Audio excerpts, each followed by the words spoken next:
लाडले मीठे कल्प के बाद मिलने वाले, कल्प के बाद पढ़ने वाले, कल्प के बाद चढ़ने वाले, जो अपना घर परिवार छोड़ के आए हैं, समय निकाला है भगवान बाप की बातें सुनने के लिए। इतने पे राजी होके बोला भगवान अपना सर्वस्व बच्चों पर न्यौछावर करता है, परम धाम से आके पढ़ाता है, सारी उलझन दूर करता है, सुलझाता है। अज्ञान के वश जो समस्याएं पैदा कर ली हमने खुद कर ली, उनको दूर करता है, दुख दूर करता है, सुखी करता है, और भविष्य के लिए हमारा भाग्य बनाता है। इसलिए भाग्य विधाता कहते हैं इसका। और ये सारा काम भगवान का हमारे सामने हो रहा है, हमारे द्वारा ही हो रहा है। तो इससे बड़ी खुशी क्या होगी।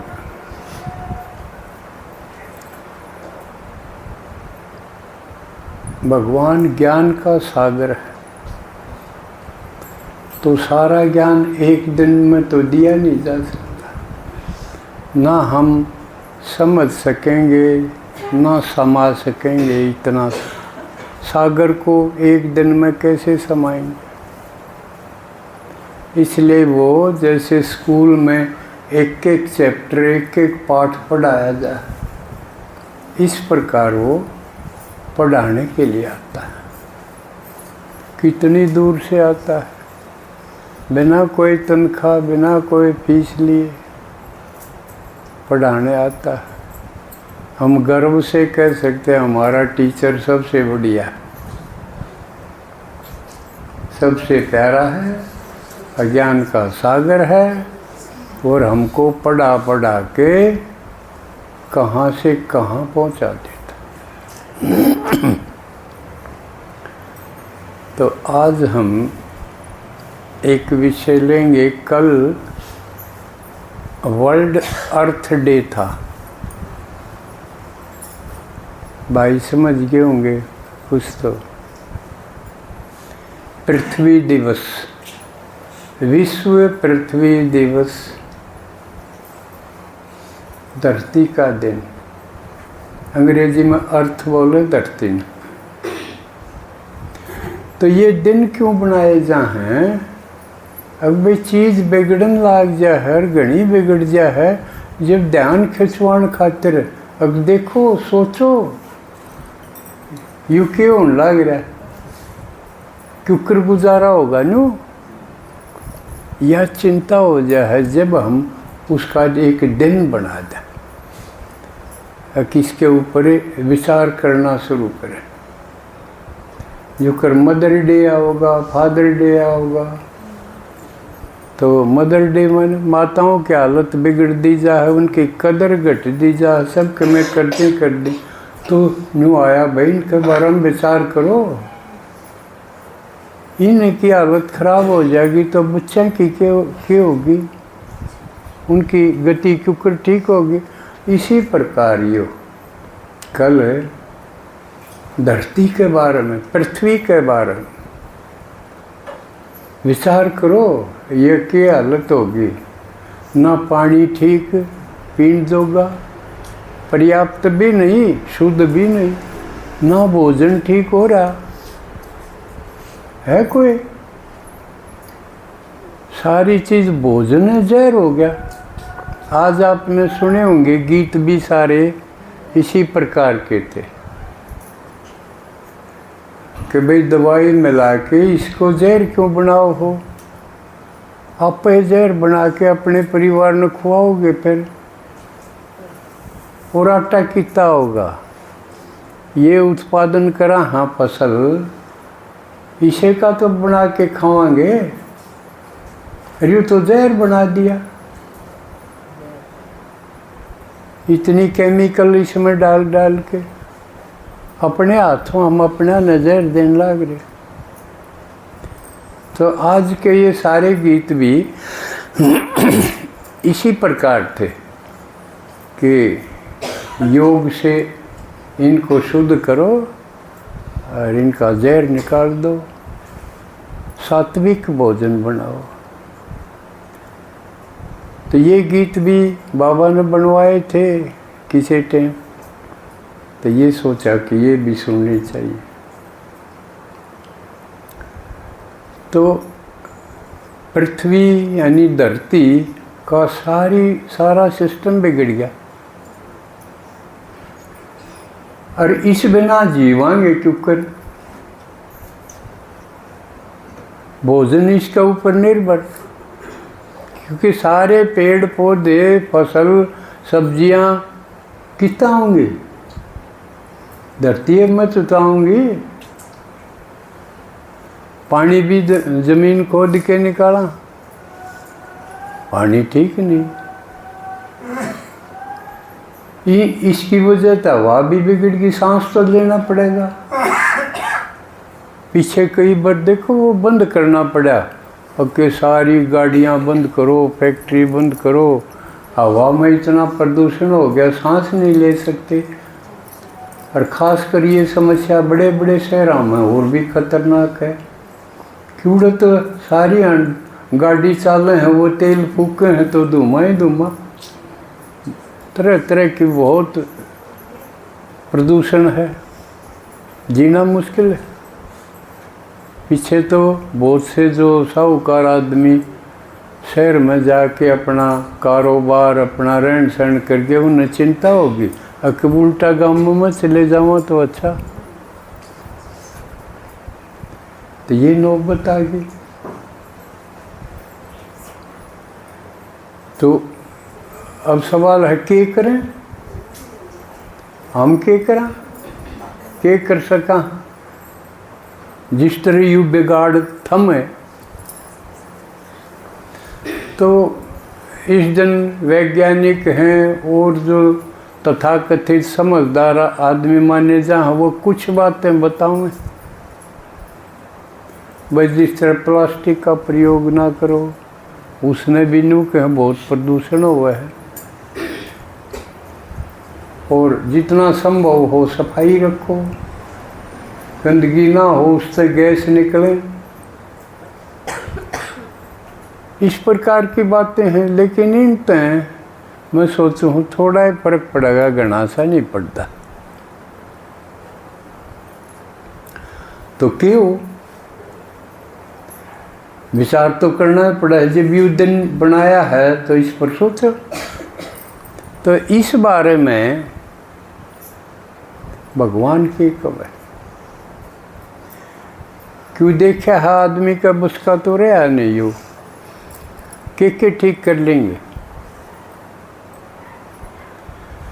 लेकिन थोड़ा बहुत भोजन के बारे में हो सके है, रोटेशन ऑफ क्रॉप्स है, जैसे फसलों की अदला बदली कर दे, वह भी नहीं कर दे। हम आए दफ़ा गेहूँ और ये धान बार बार इन बोई जा, तो इन जो चाहिए ज़मीन में तो वह चीज़ तो खींच ली, वह घट गई,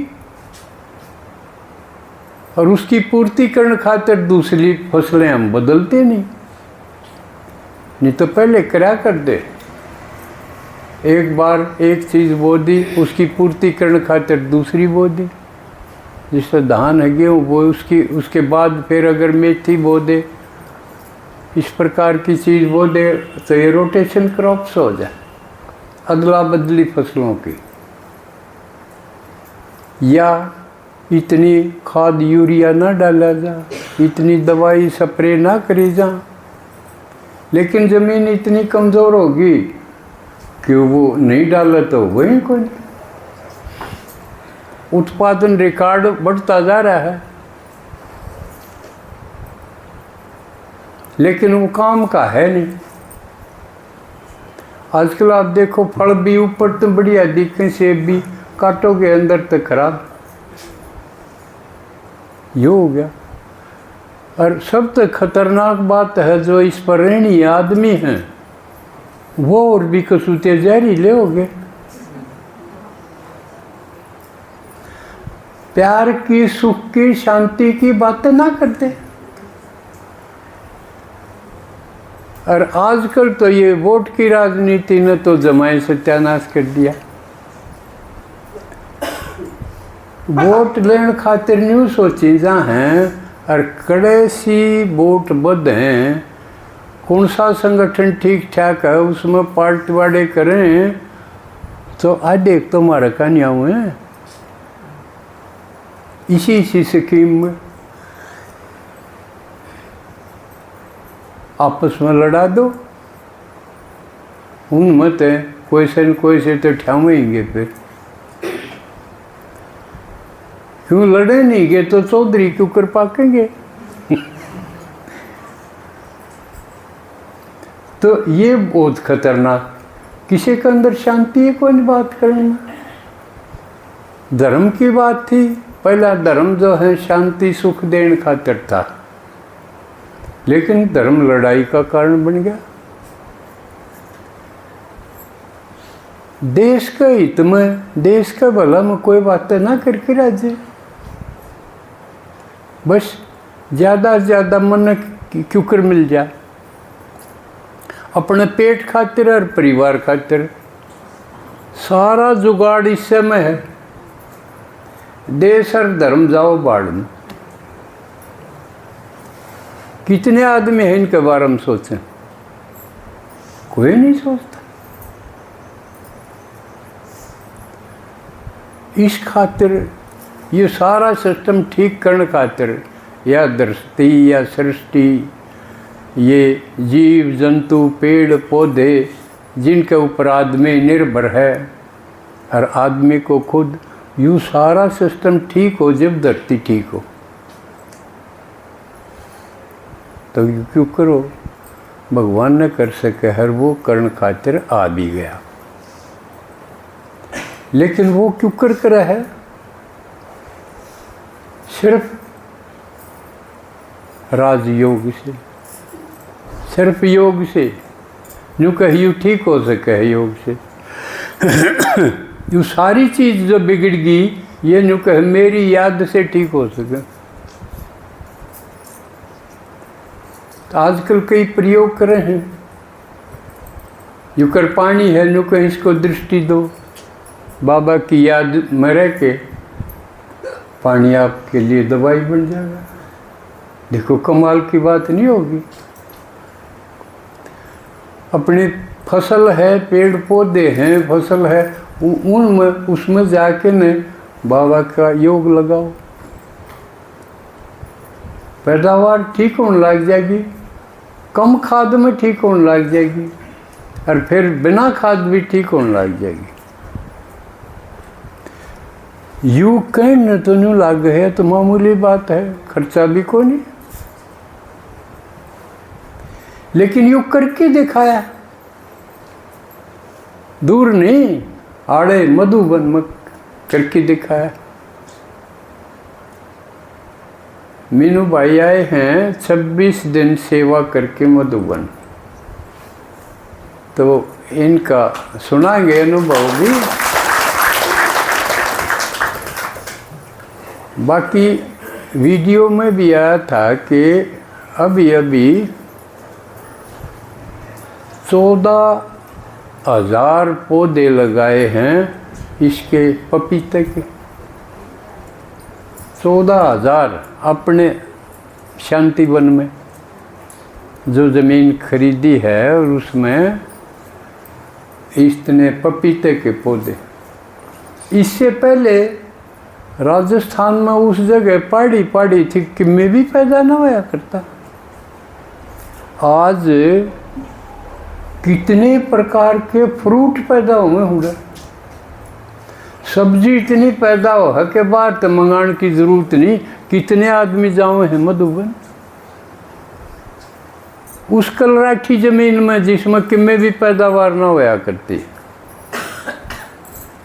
योग के प्रयोग से, तो भगवान करके दिखा रहा है, ऐसा करो। किसानों को बुला के दिखाया जाए, ट्रेनिंग कराई जाए, ऐसा करो। ये तो एक भोजन के बारे में है।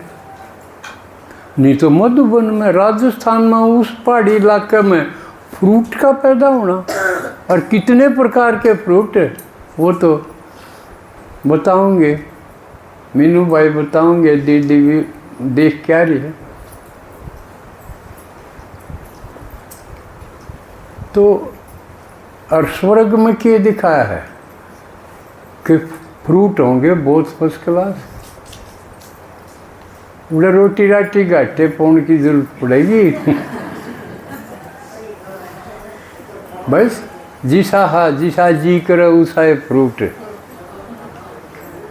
तो उधर खा लिया। उधर नून लाने की जरूरत नहीं, मसाला गिरने की कोई ज़रूरत नहीं, उसमें सही सारी चीज़ फिट है। और मौसम कितना बढ़िया होगा। आड़ा तो मौसम ही 40 से पार जल्दी मुश्किल हो जाएगी बाहर निकलना। कितने जाड़ा मारे, कितने गर्मी मारे, कितने बरसात मार दे, कितने भूकंप आ जा, सारे दुख देने की चीज़, उड़ा कुछ नहीं होगा। तो क्या लागा है, उड़ा जाके बनावेगा कोई ये सारी बढ़िया बढ़िया चीज़। बाबा कई बार मुरली में कहा है कि कितने डाल के जीव जंतु पैदा हो गए, जो डस ले, काट ले, कुत्ता भी काट ले तो उससे भी मर जाए वे। रेबीज उसका लगा है ना टीका, पागल कुत्ता काट जाए तो, और उसमें ढील कर दे, लापरवाही कर दे तो वो भौंक भौंक के मर जाए। तो बाबा ने बताया कि मुरली में उड़े इतने सारे डाल के जीव जंतु को नहीं होंगे, जो सेधन के हैं वो को नहीं हों। जिस तरह आदमिया का बताया ना, उड़े ना वकील हो, ना जज हो, ना पुलिस हो, ना डॉक्टर हो। आड़े जिनका एडमिशन खातिर रोड़ा मचा रहे है, उड़े ये हुए कोई बीमार नहीं होगा तो डॉक्टर क्या करेगा उधर, और कोई झगड़ा ही नहीं करेगा, वकील क्या करेगा, जज क्या करेगा, अदालत क्या करेंगी, थाने क्या करेंगे। तो गणी तो दुखदाई चीज हुए को नहीं। इस तरह पेड़ पौधे भी बढ़िया बढ़िया होंगे, ये सूढ़ा वाली कीकर को नहीं उड़ा, बढ़िया होंगे, खुशबूदार होंगे, पौधे भी फूल भी। लेकिन वो करेगा कौन? सवाल तो ये है ना, सामा तो अच्छे तो लागे, लेकिन ये करेगा कौन?